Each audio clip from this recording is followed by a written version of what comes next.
So we got it out. The carb sealing is all done, and I'm testing out the ventilation here for the CVT cover, which I think is working really good. I'll show you guys a little demonstration as what's going on, because the front pulley has blades on it that are actually like a fan, and that is circulating the air, pulling air in from the front holes and then pushing it through the case out back holes. So this becomes like the exhaust area. So that good airflow is going to keep things really cool. And to test that, I have a small piece of paper towel here that I'll put in front of the inlet and then in front of the exit so that you can see it in action. So let's start it up. This is just at idle. So at idle, you can see it gets pulled to it. All right, so pulling up against it, and then at the back end here, you can see it blowing out. So pretty significant amount of airflow right there for just this little cover being vented. And when it revs up, it's a lot more.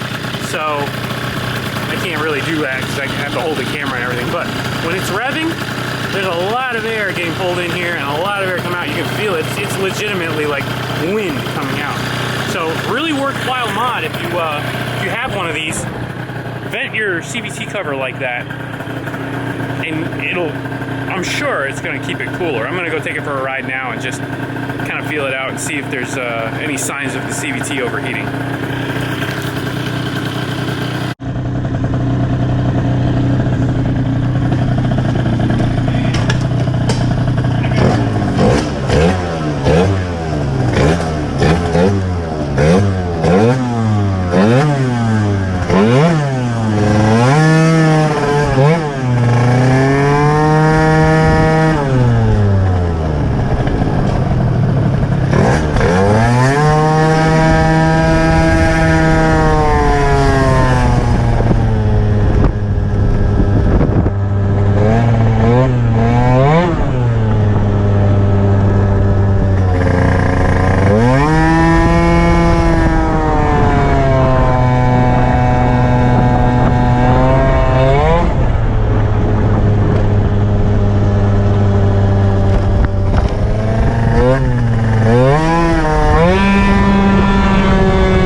So in that video, you can hear the CVT RPM, well, the engine RPM going down as the CVT opens up and shifts. And eventually it gets to the top of the range and it will the RPM start to come back up because it's out of range for the CVT.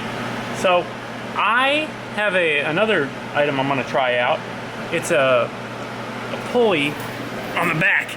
So the stock pulley on the back, as you might be able to see here, has, let's see if I can zoom in on it here.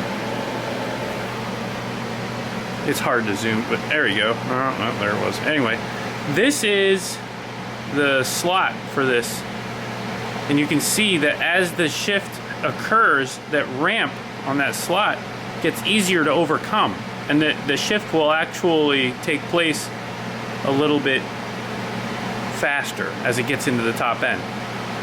So what my goal is here is I'm going to put this other pulley in that has more straight upright slots, you can see, and that's going to be more difficult for it to overcome in trying to shift, or I should say more straight slots. They're not upright so much, they're angled still, but either way, it's more difficult for it to overcome, and it should hold the revs a little higher as it's shifting out, and it'll be more linear.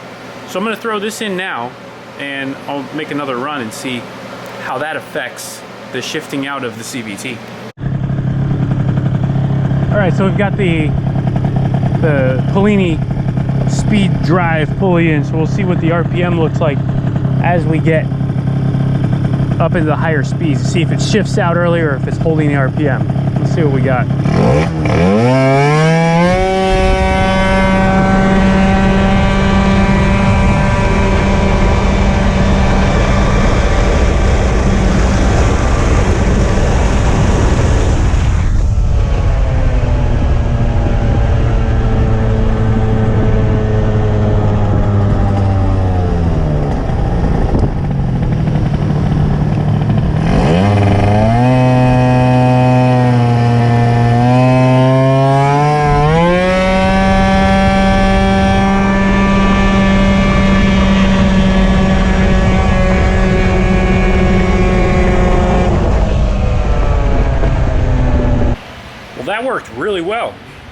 The RPM stayed a lot higher that time. If you watch the two videos, you can see the difference in RPM. You can hear it. It's a much higher RPM with that Polini speed drive rear pulley, and it is linear, very, very linear. Didn't feel any loss of power on that. Usually when you hear the RPM coming down a little bit, I can tell it's losing power, and you can see it on the dyno.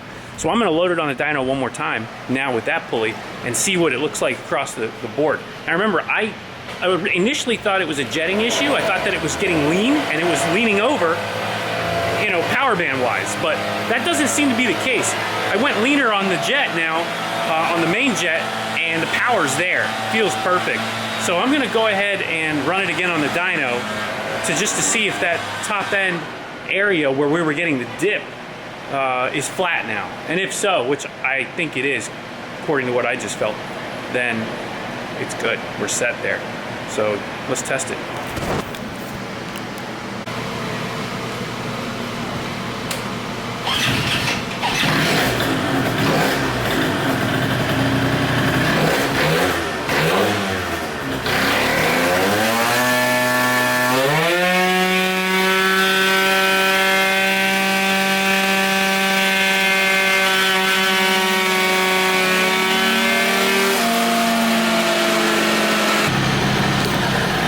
Good run.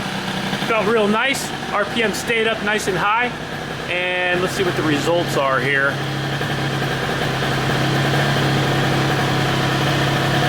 .5 horsepower. And you can see it stayed flat. All the way across, all the way up. That's a huge difference between where it was before and now. So I'm happy with that. That solves that problem, absolutely, and it feels great. So I'm gonna leave it right there. I have a new variator coming for it because this one is a little spanked, so it won't change much. It'll just be a nice, fresh new one. And a new clutch bell, so little things, but we're moving in the right direction, and this scooter is getting perfect.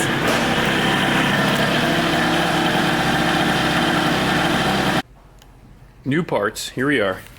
So we have the old clutch bell off. As you can see, everything's disassembled here. We got the old clutch bell off. We're gonna weigh that right now. Let's see what this gets us here. There's 572 grams. So the new clutch bell is a stage 6, and it's marked right on it what it's supposed to weigh, 433. So 572, let's see what this one weighs in at. There you go, so 434. They snuck a gram in there for me. Look at that, 434. So pretty close. So that's how you can tell what the weight is right on the stage 6 clutch bells. So we're gonna go ahead and put that in, and then I also got the new variator here, still in the box, or in the bag. And we'll throw that in the old variator. You can see the play in the variator. Let's see if I can do it with one hand here. But you can see the old variator. Here's the variator boss, goes in there, and there's quite a bit of play here. It's more than I would be comfortable with, especially considering how fast this thing is moving and wobbling around on the crankshaft. Now I know the belt is loading on it, so it's constantly being pressed against, but it still isn't exact. So let's see if the new one is a little bit tighter. Get it out of the bag. So the old one's got, like I said, quite a bit of play. The new one is real tight. No play at all. So every once in a while you're gonna have to replace your variator. This one was actually aftermarket already, and I'm just replacing it with another one that's almost exactly the same because I don't want to change it too much. So another little tip for you, go ahead and replace that every once in a while. Might get rid of some vibrations. But either way, let's go ahead and get the weights back in it, get the clutch bell on, get it reassembled, and we should be good to go.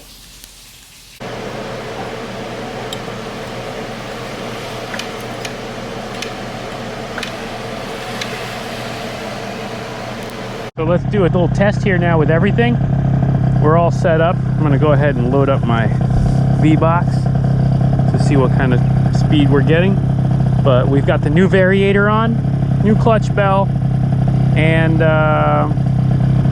that's about it. I got the 3 gram weights in with the Polini contra spring in the clutch area. So let's see what we can do here. V-Box is ready, and here we go.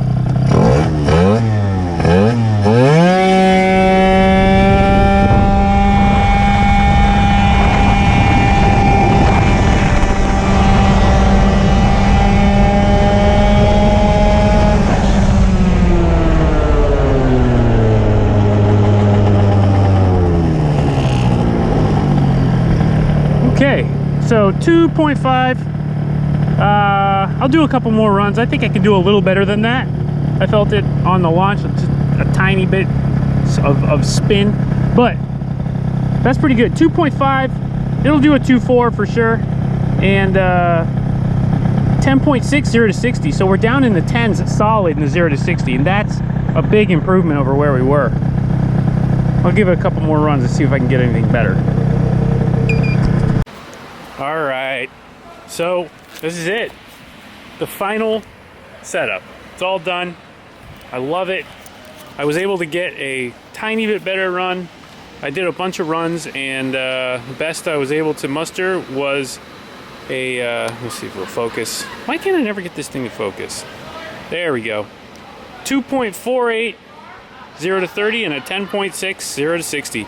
So 2.4 is a full second faster than the best when we started this project in the 0 to 30. And I couldn't even get to 60 in that little range over there. So 0 to 60 was probably 13 or 14 seconds at least.